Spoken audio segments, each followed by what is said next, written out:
ये कहानी अफ्रीका के मुल्क ज़ैम्बिया के मशहूर पार्क कासांका नेशनल पार्क के बारे में है।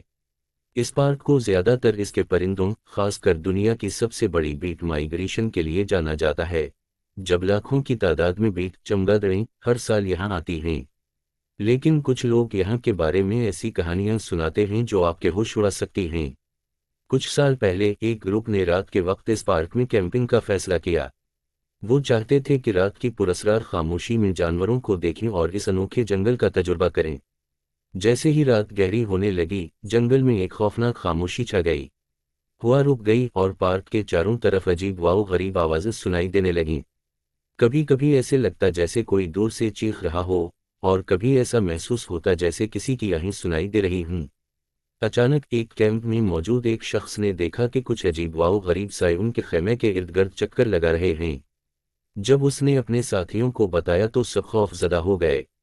इनमें से एक ने हिम्मत करके टार्चा रोशन की और खेमे के बाहर झांकने की कोशिश की। इसने जो देखा वो नाकाबिल यकीन था। उनके खेमे के बाहर एक पुरस्कार औरत की मानिंद कोई हस्ती खड़ी थी। इसका चेहरा बिल्कुल सफ़ेद था और आंखें सुर्ख थीं, जैसे किसी भूत की हों। ग्रुप के लोगों ने फौरन खेमे के अंदर छपने की कोशिश की, मगर तब तक वो हस्ती उनके बहुत करीब पहुंच चुकी थी। इन सब के औसान ख़ता हो गए और वो मुसलसल दुआ करने लगे कि ये खौफनाक रात जल्दी ख़त्म हो जाए। जैसे जैसे रात गुजरती गई, इस हस्ती ने खेमे के चारों तरफ चक्कर लगाए और बार बार दरवाजे पर दस्तक दी। सुबह होते ही वो लोग फौरन अपनी चीज़ें समेट कर वहाँ से निकलने लगे। उनके दिलों में खौफ था और आंखों में रात की दहशत की यादें। वो कसम खाकर कहने लगे कि दोबारा कभी रात के वक्त कासांका नेशनल पार्क में कैंपिंग नहीं करेंगे। उनके साथ जो कुछ भी हुआ, उसने इनकी जिंदगी को हमेशा के लिए बदल कर रख दिया। कहा जाता है कि ये पार्क अपनी कुदरती खूबसूरती के साथ साथ कुछ खौफनाक राज भी छुपाए हुए है।